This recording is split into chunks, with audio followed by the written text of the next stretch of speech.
Hello friends, welcome you all. आज मैं आपके लिए जो वीडियो लेकर आ रहा हूँ, देखिए बात करेंगे अंडर वैल्यूड पीएसयू स्टॉक्स की। और उसमें फोकस होगा एक ऐसे स्टॉक का जो कि मात्र 58 पे ट्रेड कर रहा है। तो चलिए डिटेल में समझने की कोशिश करेंगे। स्टॉक्स का तो बस एक एग्जाम्पल होता है, बहाना होता है, लेकिन इन वीडियोस के माध्यम से, इस एग्जाम्पल्स के माध्यम से आपको मिलती है ढेर सारी लर्निंग्स। इन वीडियोस को जरूर देखें और साथ के साथ मैं यही कहूँगा, प्रैक्टिस जरूर करें। और स्टॉक मार्केट में लंबी दूरी तक, यानी कि लंबे टाइम तक अगर रहना है तो सबसे इम्पॉर्टेंट पार्ट है रिस्क मैनेजमेंट। ये रिस्क मैनेजमेंट के बारे में अक्सर हम बात किया करते हैं, लेकिन इसको एग्जीक्यूट करना, इसको अपने प्लान्स में शामिल करना, ये बहुत इम्पॉर्टेंट कड़ी है स्टॉक मार्केट की। ये आपको बहुत दूरी तक रखेगी मार्केट में। ऐसा नहीं कि भाई आपका फंड सारा एक साथ आपने डुबो दिया। तो रिस्क मैनेजमेंट आपको बड़े लॉस से बचाता है, और छोटे छोटे लॉसेस आप लेते हो, बड़े लॉस से नहीं, और बड़े प्रॉफिट की तरफ आपको अग्रसर करता है। तो चलिए समझते हैं डिटेल में। इस स्टॉक के माध्यम से बहुत कुछ सीखने को मिलेगा। और आगे बढ़ने से पहले मैं आपको बता दूं, अगर आपने अब तक चैनल को सब्सक्राइब नहीं किया तो जल्दी सब्सक्राइब कर ले, बेल आइकन को प्रेस कर ले, जिससे आपको नोटिफिकेशन आती रहेगी। और प्राइस एक्शन सीखने के लिए आप ज्वाइन कर सकते हो मेंबरशिप ज्वाइन बटन पे क्लिक करके।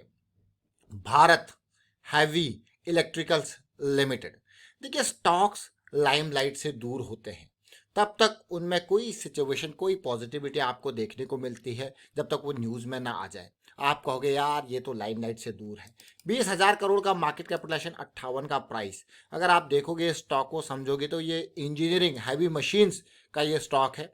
खास करके देखिए रिन्यूएबल एनर्जी की इंडस्ट्री, पावर सेगमेंट, जहां पे आपने देखा होगा पावर सेक्टर के स्टॉक्स कहां पहुंच गए, आसमानों में। टाटा पावर, अदानी पावर, कोई सा भी पावर देखिए, transmission, transportation, oil and gas, defence, renewable energy, ये स्टॉक्स कहाँ है आज की डेट में? आसमानों पे है। और ये बहुत इंपॉर्टेंट बीएचईएल, बस इसका एक कसूर है क्या? ये सरकारी कंपनी हो जाती है। ये सरकारी कंपनी होने के कारण इसका कसूर है, लेकिन इसी का भी इसको फायदा मिल सकता है, क्योंकि सरकार अपनी कंपनीज को धीरे धीरे करके कुछ ना कुछ पोर्शन वहाँ पे प्राइवेटाइज करती रहती है, और उनके पास बहुत सारी टेक्नोलॉजीज का भी हिस्सेदारी होती है। तो चलिए देखते हैं बीएचईएल के शेयर को। देखिए इस स्टॉक के नज़रों में आने का जो एक बेसिक कारण है, सबसे पहले आपको वो बता दूं, वो है पिछले कई महीनों की, यानी कि पिछले मई 2021 के बाद की एक करेक्शन, जिसकी वजह से ये स्टॉक रडार में है, नज़रों में है। मैं मंथली टाइम फ्रेम पे आपके ऊपर फोकस कर रहा हूँ। ये बढ़िया रैली थी, उसके बाद बहुत इम्पॉर्टेंट ये करेक्शन चल रही है, जिसका अगर देखा जाए बेस का एरिया ये है। अब आप इसको कहोगे ट्रायंगल बन गया, जिसका बेस देखिए, हमारे पास बेस कहाँ है?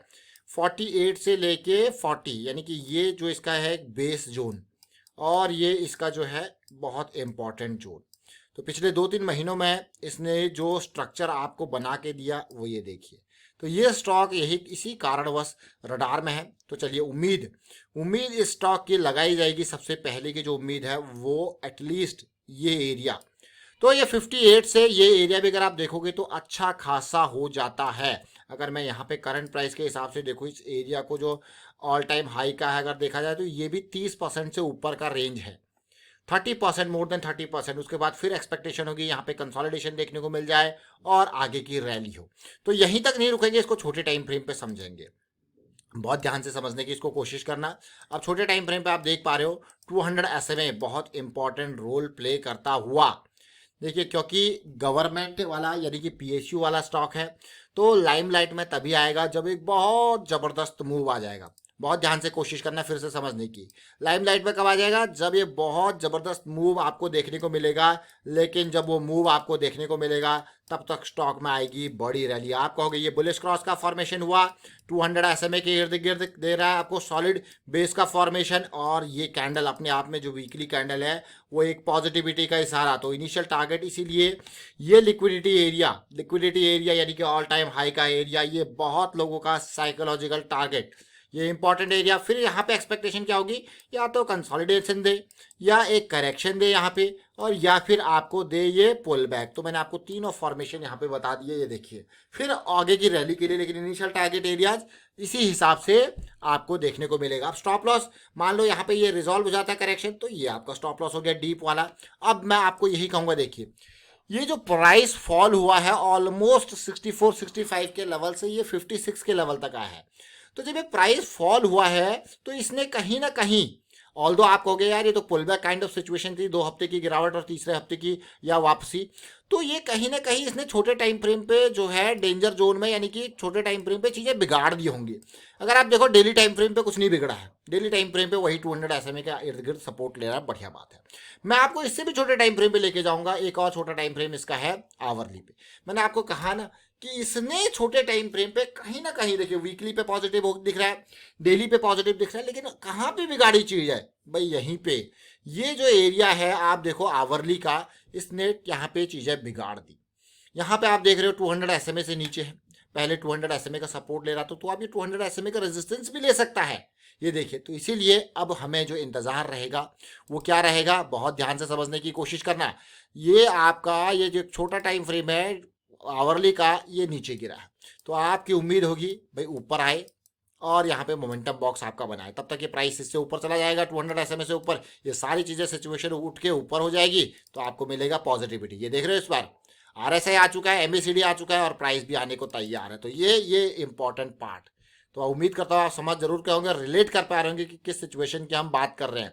तो ये सीधे एक बड़ा जो 64 के लेवल से फॉल आया था ऑलमोस्ट 54 के लेवल तक, अब उसके लिए अगर आप ध्यान से देखो, इम्बैलेंसेस के टर्म्स में देखो, तो ये देखिए बिल्कुल प्राइस का एक जबरदस्त ह्यूज राइज आया था। तो ये ह्यूज राइज देखिए, एक एक ऑलमोस्ट गैप इसने क्रिएट कर दिया था। मैं आपको गैप का बारे में बताऊंगा, कौन सा गैप की, एक वैल्यू गैप जिसको हम कहते हैं। प्राइस राइज हुआ, लेकिन यहाँ पे देखिए ये एरिया तक फिर भी रिमूव हो गया, लेकिन अब देखिए इतना एरिया ये जोन और प्राइस इसी जोन में आके वापसी हुई है। तो बहुत इंपॉर्टेंट ये जोन था, और ये देखिए ये गैप जो है ये बहुत ही जबरदस्त इम्बैलेंस रिमूव हुआ, और आप खुद देख सकते हो इतने बड़े बड़े वॉल्यूम्स अगर बाई हो रहे हैं तो समझ जाइए कोई इसको ऐसे ही नहीं खरीद रहा। यहाँ पे बाइंग हुई, यहाँ पे बाइंग हुई, और देख सकते हो अब आप प्राइस इस एरिया में भी बाइंग हुई है, जरा देख सकते हो यहाँ पे, और इस एरिया में भी यहाँ पे बाइंग हुई है, यानी कि बड़े वॉल्यूम्स आपको देखने को मिले हैं। तो कहीं ना कोई बड़ा प्लेयर यहाँ पे एक्टिव हो रहा है, कुछ ना कुछ यहाँ पे PSU स्टॉक्स में सिचुएशन चल रही है। तो PSU के अंडर वैल्यूड स्टॉक्स के ऊपर नजरें जरूर जरूर बनी रहेंगी। जरा देखिए इंडियन बैंक वीकली चार्ट, इस एरिया में आपके लिए ऑलरेडी वीडियो क्रिएट किया था, 160 170 की रेंज में एक रैली दे चुका है, पुल बैक की सिचुएशन चल रही है बढ़िया। ये जरा कैंडल, अभी कैंडल के बारे में काफ़ी डिटेल में आपको चर्चा की गई थी कि भाई इन कैंडल्स का ख्याल रखना, ये बहुत ही इंपॉर्टेंट कैंडल बनती हुई दिख रही है, बड़ी लंबी लंबी लोअर शेडो वाली, जो कि आपको दिखाती है डिमांड की प्रेजेंस। बड़ी लंबी लंबी इंपॉर्टेंट लोअर शेडोज क्या दिखाती हैं, डिमांड की प्रेजेंस, आप देख पा रहे हो, देखिए बस। और उसके बाद लेकिन इसके डायरेक्शन को देखिए, बहुत इंपॉर्टेंट। जरा ये कैंडल देखिए, सेंटर कैंडल बहुत इंपॉर्टेंट। चलिए फिलहाल वाइंड अप करता हूँ वीडियो को, और उम्मीद करता हूँ आपको समझ में जरूर आएगा। BHEL साथ के साथ इंडियन बैंक, दोनों स्टॉक्स को समझने की कोशिश करी। प्राइस एक्शन की सीरीज आपके लिए ऑलरेडी रेडी पड़ी है, बस आपको ज्वाइन बटन पर क्लिक करना है और देखिए सीखिए बहुत कुछ। वाइंड अप करता हूँ वीडियो को, और प्रैक्टिस जरूर कीजिए। मंथ एंड वीकेंड बहुत इंपॉर्टेंट, ये डबल, मैं कहूँगा डबल धमाका एक एक साथ आपको मिल रहा है, सीखने के लिए बहुत कुछ चीज़ें मिलेंगी। तो टाइम को इस्तेमाल कीजिए, वेस्ट मत कीजिए, और प्रैक्टिस करते रहिए। Thank you for watching the video.